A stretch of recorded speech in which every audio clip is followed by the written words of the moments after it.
발 고치는 혁수쌤. 안녕하세요. 발 고치는 혁수쌤입니다. 오늘은 무지변증에 대해 말씀드리는 시간을 준비했습니다.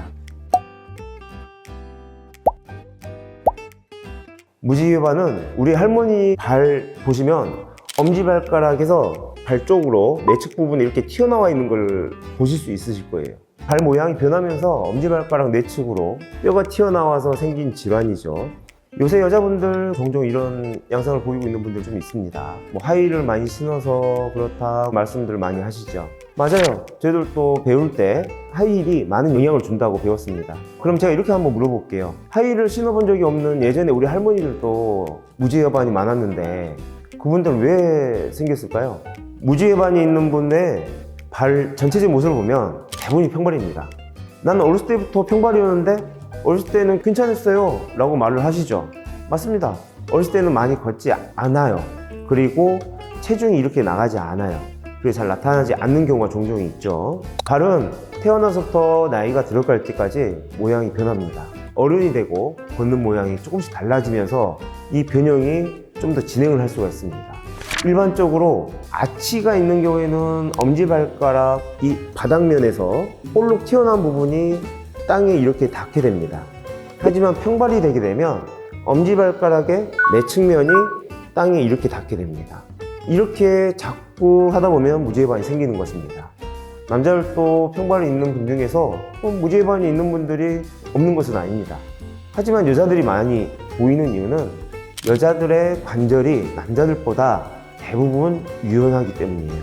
즉 여자들의 발이 남자보다 찰흙 같다는 말씀이시죠. 위에서 누르면 그 모양대로 만들어져요. 거꾸로 얘기하면 남자들이 좀 더 뻣뻣해서 발이 버틴다는 이야기죠. 또 하나는 근력이 남자들이 좋다는 겁니다.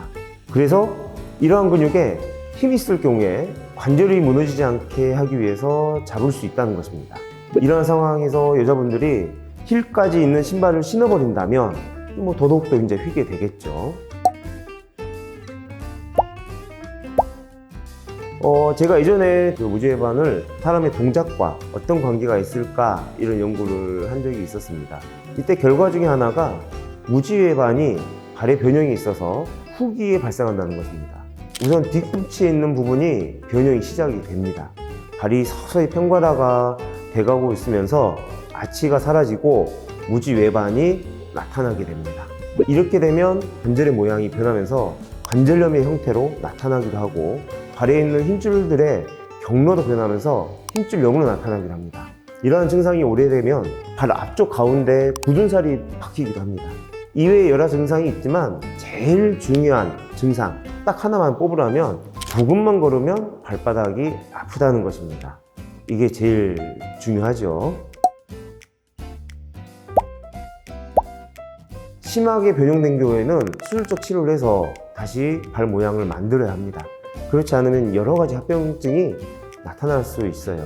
중요한 것은 재활을 잘해서 엄지발가락을 제대로 쓸 수 있게 만들어야 좋은 치료 결과가 나올 수가 있습니다.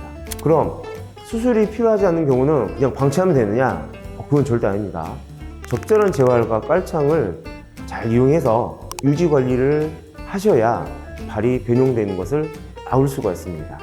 자, 이번에는 무지외반증에 대해 살펴봤는데요. 관련해서 추가로 궁금하신 점이 있다면 아래 댓글 남겨주세요.